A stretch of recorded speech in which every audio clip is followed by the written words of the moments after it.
Before we get started, I just want to let y'all know my new single F Ice is on all streaming platforms right now. If you don't like the stream, then I got it on Bandcamp for you as well. I will be putting the link tree as a pinned comment underneath this video. So go ahead and click on that after the video's done, whenever you want to, and check it out. You feel what I'm saying? I appreciate y'all. Appreciate the love. Let's get it started.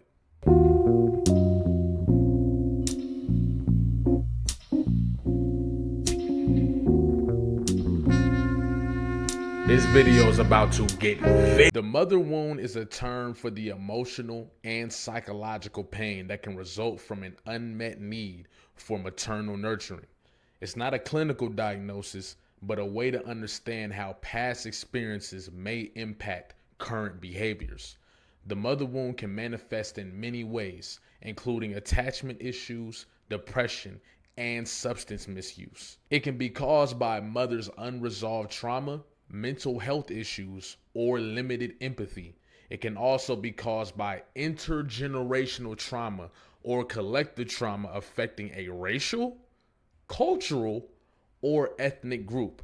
Now, out the gate, right, you can already see within the unresolved trauma, mental health issues, or limited empathy, all of those kind of fall within the same category, right?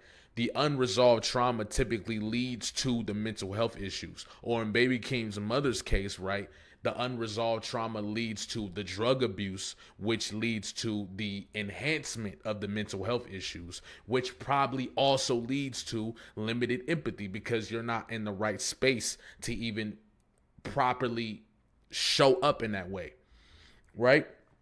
It also says it can be caused by intergenerational trauma. So this is something that's passed down over time, right? Like, for example, we don't really talk about not of course we talk about the effects of the crack epidemic, right? But we don't talk about the behaviors that get passed down because of the crack epidemic, right? The people who experience the crack era and were victims of the crack era raised children who were maybe even did crack themselves or take on the behavioral patterns of somebody who was smoking crack in that time, right? And we don't talk about how these behaviors get passed down even when the abuse, the substance abuse disappears, right? And then it says it could be collective trauma affecting a racial, cultural, or ethnic group. And I think in this case, that would be the environments that create these circumstances to smoke crack, right? Which then leads to the degeneration of an entire generation. And that's why it's a much more layered conversation, which is why No Blame is an incredible song. But before we get to that, we're going to keep breaking this down. The mother wound can affect relationships with partners, children, and oneself. It can also lead to low self-esteem, difficulty managing emotions, and relationships problems. So out the gate, this being passed down, right? The trauma that Baby Keem's mother is dealing with causes behavioral issues within Baby Keem as well, because his mother isn't able to maintain relationships. His mother isn't able to show up for herself, and therefore she isn't able to show up for Baby Keem, and probably is struggling to be in relationship with Baby Keem's family members. And when you listen to a lot of this album, a lot of this project, and you look into the documentary, right, you can see that even Baby Keem talking about his difficulty in managing his emotions and his relationship problems and his self-esteem, right? All of these things are being told, whether consciously or unconsciously, in the music. He's telling you, right, these effects that this trickle down has had on him. The mother wound is often passed down through generations. With care and attention, though, healing is possible. Now, the thing I want to focus on is the generational part, right? Because I think a lot of the times when we talk about breaking generational curses, a lot of people point to what you have, right? Like becoming the first millionaire in your family, becoming the first person to graduate college, becoming the first person to own a home, like things of that nature. But the funny thing about that is you can have all of those things and still be walking around with the behavioral patterns regardless. The money and the objects will not change that. They won't change really anything outside of maybe taking you out of survival. But even then, if you don't have the idea to break out of survival, right, you can have millions of dollars and still be living in survival. The only difference is you're just spending a whole bunch of more money, right? What I see as generational curses being broken is when those limiting beliefs and those behavioral patterns that limit you and your family from living the full potential lives that they can, and from having the most connected, vulnerable, and authentic relationships that you could have, right? Breaking those behavioral patterns. That's when you start to see real healing. That's when you start to see the conversations differently. That's when you start to your relationships with your family just are way different. But that's how I see breaking generational curses. So it's not lost on me, right? The importance of Mr. Morale and probably Baby Keem's process, right? Mr. Morale, and this is why I never seen an issue with Kendrick Lamar walking around with the crown, right? As I went through my own process and really started to really deeply understand the album, I seen what Kendrick Lamar was trying to do with that as far as my perspective goes. I don't know the full reason, but in my mind, Kendrick Lamar is putting his issues, his problems, and all of that on Front Street, right? Shedding in front of the world without knowing how people are going to take it, without knowing if people will still love and support him, right? Shedding in front of the world his deepest, darkest issues, secrets, all of that, right? And essentially, that is a sacrifice for the next generation. And I believe he said it in one of the songs, actually, right? That he is sacrificing for future generations, sacrificing himself for future generations. And I believe that's what the cross was about. And essentially, that is what he did, right? Not only for the generation that he intended, but beyond his own family. And it's interesting because usually when you want to break those generational cycles, the goal is to make sure that the next person in your family or the next person in the world or whatever does it younger than you. Mr. Morale came out when Kendrick was 32, I think, 33, something like that.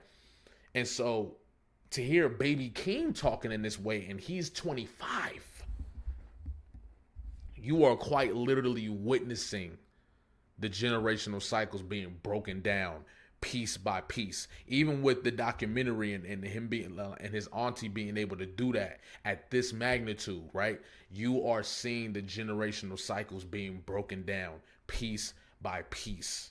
Now, in order for us to understand the magnitude of what Baby Keem did on No Blame, right, we have to first understand what it takes to heal those mother wounds and to remove yourself from those limiting beliefs that keep you in a state of perpetuating the same cycles that everybody in your family before you did. Number one, acknowledge plus honor the inner child who was hurt and wishes your mother could love you, see you in a different way. So essentially what this is saying is you have to acknowledge who's really hurt, and who's really hurt within you is that little girl or little boy who didn't get that nurturing, who didn't get that attention, who didn't get that connection, right? Or even got worse than that. So you get to acknowledge the inner child within you first and foremost. Then you get to acknowledge the way that you wish you could have been held, that you wish you could have been loved by your mother in that same aspect, right? Then you get to see her as she is, not who you wish she would be. So instead of having this grandiose idea of what your mother should be, because that's what we do as children, we almost look at our parents as these perfect beings, right? Until we grow up and realize that's not what it is. So first you get to acknowledge her for what she really is and who she is, not who you want her to be. And that's key, because that's how you humanize your parents, which actually in turn helps you humanize everybody else that you interact with. Then you begin placing boundaries and holding them. So now, not only are you recognizing that, right, but in that same sense of seeing your mother where she is, you will begin to understand and respect where you are, which will allow you to place boundaries, right? And a lot of the times in these dynamics, they're usually power dynamics where the parent has more control or the parent has an ability to manipulate or whatever to keep you in a certain whatever, right? When you place those boundaries, you start to build your self-esteem and your self-respect back for yourself as a human being. And then you get to maintain those boundaries. Because what a lot of people do is they'll put those boundaries up, but then push them back depending on the situation. No, no, no. Hold your position, right? Then you find community with women who uplift plus inspire you, right? And I think this really just comes down to having good relationships with women in your life, whether you're a woman, whether you're a man, whatever you are, even outside of that, whatever you are. It doesn't matter what you are or what you identify as. Building those relationships, right? And where they're powerful and they're authentic and they're connected, that also heals as well. Spend time engaging in things just for you to become more autonomous, right? So when you are taking yourself out on dates, right? When you are doing the things that you love to do, right? Teaching yourself, learning a new thing or whatever, you're building relationship within yourself, which also repairs that self-esteem and it repairs what you know about you. You get to know yourself more. The same way you would get to know somebody else, you're getting to know you, right? Then you realize you do not need to share your mother's opinions. This is important because I think naturally, right, you think that you have to be or be like your parents or be like your grandparents or be like your uncles, aunties, whatever, because it's it's how you gain that acceptance within the family tribe. But you get to realize that you're your own person with your own experiences.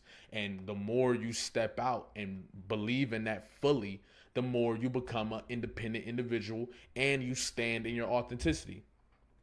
Next, accepting your mother's limits is not a betrayal, it's healing, right? So accepting the fact that, you know what, I did want my mother to do this, but she couldn't. I did want my mother to do this, but she wasn't able to.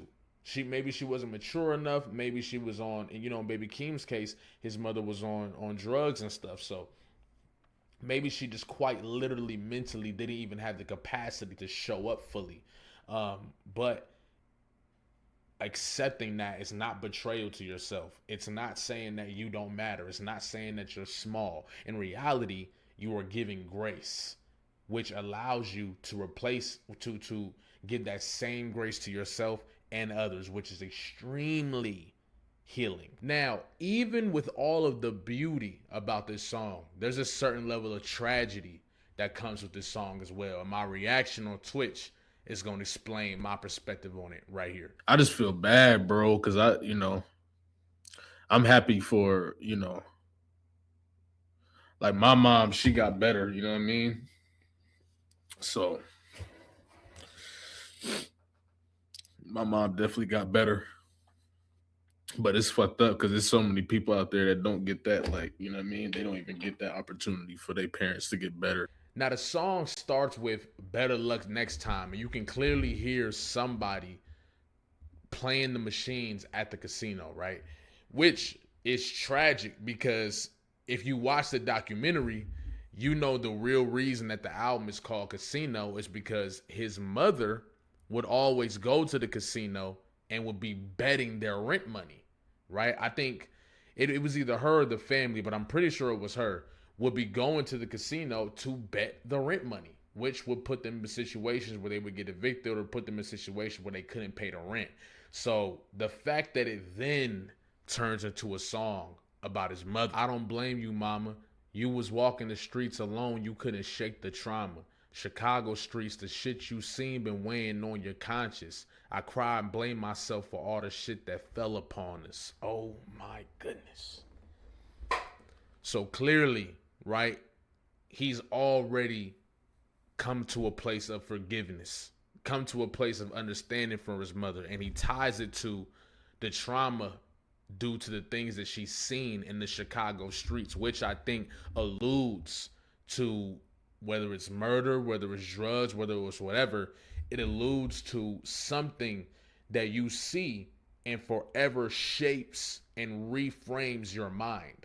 You feel what I'm saying? Which in most cases, people look to find something to cope. And I think in her case, it was drugs, it was sex, it was gambling, it was all these different things. And baby Keem is coming to an understanding and an acceptance and saying, I understand how you ended up at this point. Just in those 4 bars. On top of that, baby Keem is probably walking around. Actually, no, he says that in one of his songs that he felt like a burden. So when you feel like a burden, this automatically comes with, if I wasn't here, maybe this wouldn't be happening. If it wasn't for my existence, if she didn't give birth to me, maybe she would be in a different position. Maybe she wouldn't be so stressed. Maybe she wouldn't. And this is what you see when you hear him say, I blame myself for everything that fell upon us. When in reality, he was just a child. And that's crazy. I don't blame you, mama. It wasn't you that day that told me I would get my karma. I was 7 years old waiting on you in pajamas. You said you would come home. You should have never made that promise. The crazy thing is, right? It wasn't you that day you told me I would get my karma. The depth of that bar, if you actually experience something of that nature, right? He's understanding that one of the things that was said to him that probably harmed him in a way that stayed with him, he had to understand that that wasn't really his mom saying that. Meaning, she could have been high, she could have been whatever it was, saying that to him in that moment.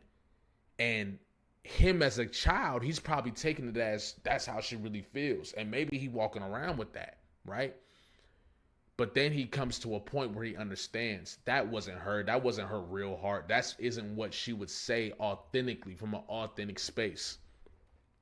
That is from the mental illness, from the drug abuse or whatever. That isn't her. That's the ability of humanizing somebody. That's empathy through the actions, even when the actions hurt you, right? That's what he's able to recognize here. And that man. And then he goes on, I was 7 years old waiting on you in pajamas. You said you would come home. You should never made that promise. Like waiting for his mom to come back, right? Which in itself is like, if you do come back, that validates my existence, right? If you don't come back, it invalidates the existence. And I think that's exactly what he's saying here. You never came back. So what do I really matter to you? Right? You should have never made that promise. And I think when he says that, it relates to the triggers that night, that day, or that span of time, right? How that affected him and how that changed him. And I think that he covers that so well in another set of 4 bars. Like this is powerful stuff, bro. Saying a lot while saying a little. How could I blame you, mama? I ran from you that day. I'm not numb to those encounters. I've seen you in the worst way when the police say they found you. Grandma told me that you died. How am I going to live without you? Now, this is the crazy thing because we don't got enough context for why he ran away from his mother or whatever, but clearly he needed to make the point that he's not numb to those encounters. He's not numb to what happened, or he's not numb to the fact that he ran away from it, right? And then you get the aspect where his grandma thought that his mother had died and she really didn't. And I can only imagine, right, the level of trauma, the level of fear, the level of whatever, where that feeling actually settles in because he thinks it's real, that she's gone. And when you find out that she's not gone, it's not like those effects just go away. It's not like the damage that those feelings did on your body and your cells, right? They just disappear. They really thought that she died and she was found that way. And for a child to experience something like that, especially when it's the woman that gave him birth, like that's just it's a testament. Let's get to this next one. I can never shame you, mama. I always felt the same about you. We come from restraining orders. Why is he putting hands on you? I just want to play with toys. You and grandma fighting for me. CPS is at the door. Oh, man. That's that trigger alert. I low key should, yeah. This song should have had a trigger alert on it. You feel what I'm saying? Even the aspect of, I always felt the same about you. We come from restraining orders. Like, we don't have the full details of what that means, but even just drawing from your, if you've ever experienced anything of that nature, even just drawing from that, you can imagine the potential things that he's speaking on. Why is he putting hands on you? I just want to play with toys. And that's another thing, being a little boy, right? Watching men put hands on the mother or the person that birthed you, and being powerless to defend in that scenario, right? That's another thing that I think happens in the community a lot. And then the boys grow up and want to be extra hard and want to be extra tough. It's like, how can you not? Like, when you face so many different situations where you were powerless and there was nothing you could do about these situations, right? And then you and grandma fighting for me, CPS is at the door. Another powerless situation where you got two of your main caregivers fighting over you. You feel what I'm saying? And there's no telling what was said. That's the part that I think, there's no, and you, if you know, you know, but there's no telling what was said between these family members at that time, what was being said in front of him, right? The levels that they were going to. You feel what I'm saying? And just CPS at the door, and you got you in between your two caregivers and a foreign entity taking you and pulling you in different directions, like you just some tool, like you just like you just something, like an object.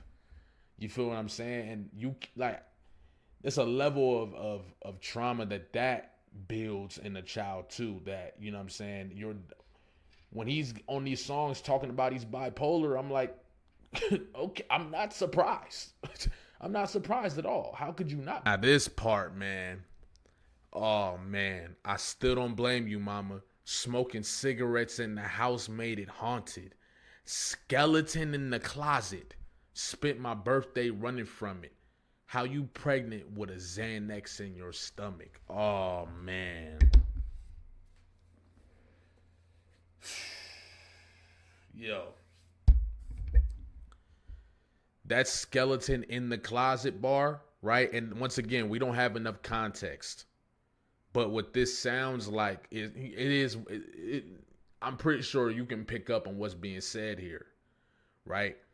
And from my perspective, if that's the case, you can also see, like, damn, like, him seeing that in his own mother, him seeing how she handled that situation with another child, that's gotta feel in some way a reflection of his existence.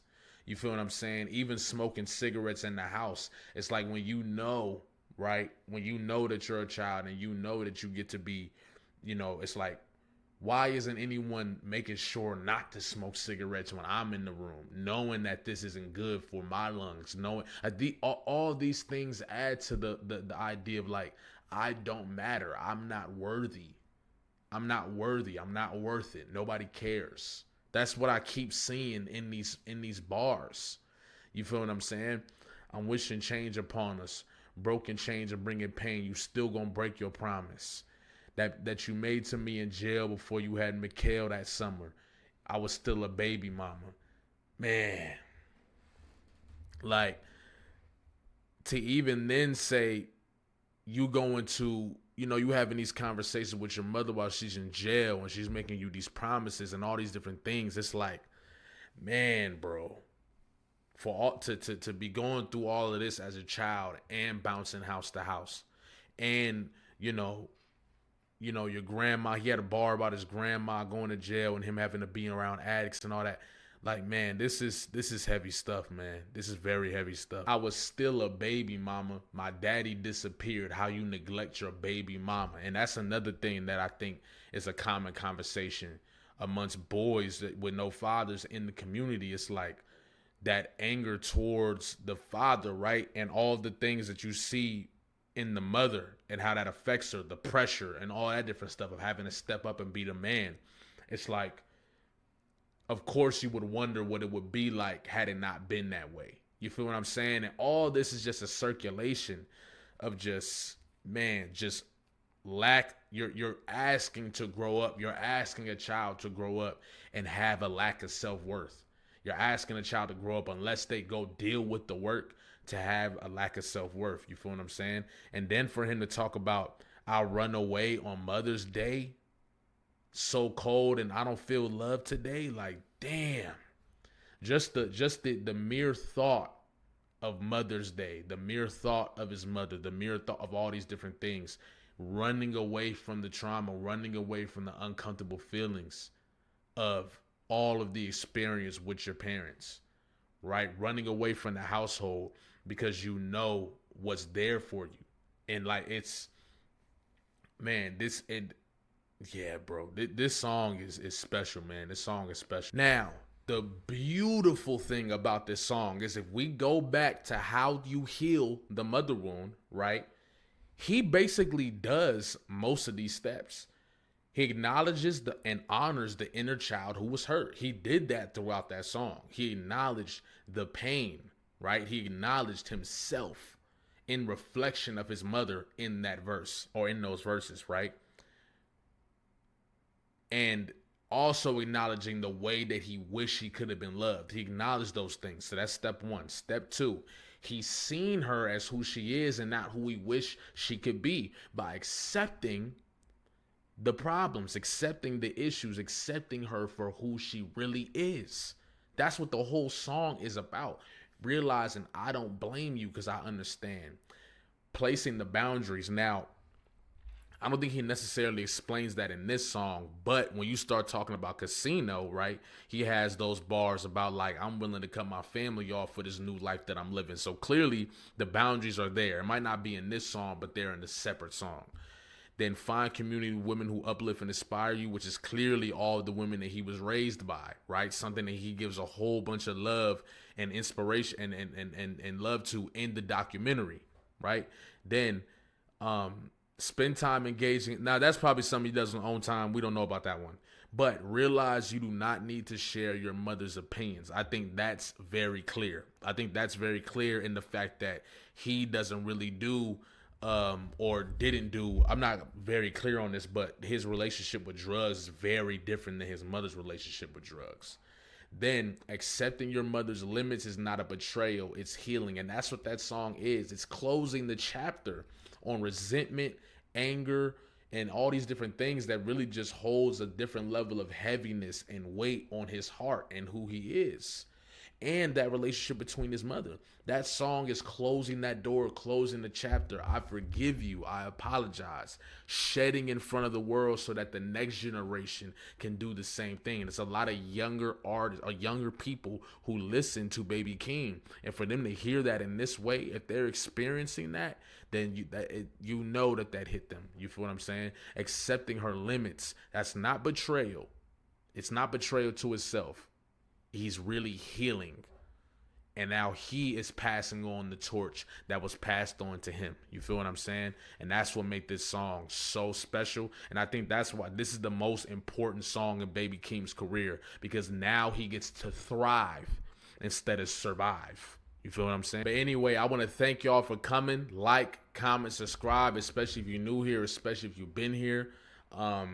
Also, check out F Ice. You feel what I'm saying? I'm gonna have the link tree in the pinned comments under the video. So make sure y'all check that out. You feel me? Shout out to everybody that's been supporting me and showing me love. The people that are already supporting me without even the reminder on here. I appreciate every single one of y'all.